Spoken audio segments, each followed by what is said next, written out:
తిరుమల శ్రీవారి వైభవాన్ని చాటి చెప్పడంతో పాటు సనాతన ధర్మ పరిరక్షణకు తిరుమల తిరుపతి దేవస్థానం మరో నిర్ణయం తీసుకుంది. శ్రీవారి భక్తులకు ఇకపై పుస్తక ప్రసాదాన్ని ఇవ్వనుంది. హిందూ ధర్మ ప్రచార పరిషత్ ఆధ్వర్యంలో పుస్తకాలను ప్రసాదంగా ఇవ్వాలని నిర్ణయించారు. సనాతన ధర్మాన్ని చాటి చెప్పేలా టీటీడీ చర్యలు చేపట్టింది. సనాతన ధర్మ వైభవం విశిష్టతపై అవగాహన కలిగించేందుకు పుస్తక ప్రసాద కార్యక్రమాన్ని ప్రవేశపెట్టింది. టీటీడీ చైర్మన్ బిఆర్ నాయుడు సూచనలతో పుస్తక ప్రసాదం కార్యక్రమాన్ని విస్తృతంగా చేపట్టబోతోంది హిందూ ధర్మ ప్రచార పరిషత్. దళితవాడలు, మారుమూల కుగ్రామాలు, ఏజెన్సీ ప్రాంతాల్లో ఉచితంగా పుస్తకాల పంపిణీ చేయబోతోంది.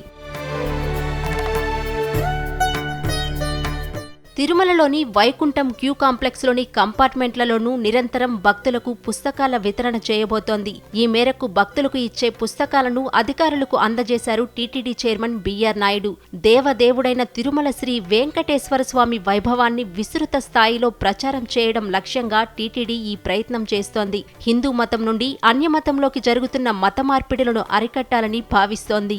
ధర్మ ప్రచార పరిషత్ పై ఇటీవల జరిగిన సమావేశంలో పుస్తక ప్రసాదం అనే కాన్సెప్టును తీసుకురావాలని టీటీడీ నిర్ణయం తీసుకుంది. ప్రజలకు సనాతన ధర్మం ప్రాధాన్యత, శ్రీవారి వైభవం, హిందూ సంప్రదాయం, మహాపురుషుల చరిత్రకు సంబంధించిన పుస్తకాలను టీటీడీ పంపిణీ చేయబోతోంది.